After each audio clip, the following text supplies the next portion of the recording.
Hi guys welcome to ఎన్సోల్ almost లాగే hope all are good buddies. ఎప్పుడు ఎగ్ని ఒకే రకంగా కాకుండా ఇలా ఒకసారి ట్రై చేయండి, డెఫినెట్గా మీకు నచ్చుతుంది. ఈ కర్రీ కోసం 3 ఎగ్స్ని తీసుకున్నాను. దాంట్లో ఉప్పు, కారం, పసుపు, ధనియాల పౌడర్ వేసి బీట్ చేసుకున్నాను. బీట్ చేసుకున్న తర్వాత ఇంకో బౌల్లోకి ట్రాన్స్ఫర్ చేసుకొని ఇంకో గిన్నెలో వాటర్ పోసి ఆల్రెడీ మనం తీసుకున్న ఎగ్ బాల్ని మిడిల్లో పెట్టి 10 మినిట్స్ కుక్ చేయాలి. ఆఫ్టర్ 10 మినిట్స్ ఇదిగోండి ఇలా అవుతుంది కేక్ బేస్ లాగా. ఇప్పుడు దాన్ని ఇంకో ప్లేట్కి ట్రాన్స్ఫర్ చేసుకొని మనం పన్నీర్ పీసెస్లా కట్ చేసుకోవాలి. బాండీ పెట్టుకొని ఆయిల్ వేసి ఆయిల్ వేడాక ఈ ఎగ్ పీసెస్ వేసి ఫ్రై చేసుకొని పక్కన పెట్టుకోవాలి.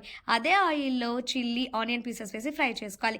ఫ్రై అయ్యాక పసుపు, అల్లం వెల్లుల్లి పేస్ట్ వేసి పచ్చివాసన పోయేంత వరకు ఫ్రై చేయాలి. ఇప్పుడు చిన్న చిన్న పీసెస్గా కట్ చేసుకున్న టమాటోస్, సాల్ట్ వేసి బాగా టమాటోస్ సాఫ్ట్ అయ్యేంత వరకు కుక్ చేసుకోవాలి.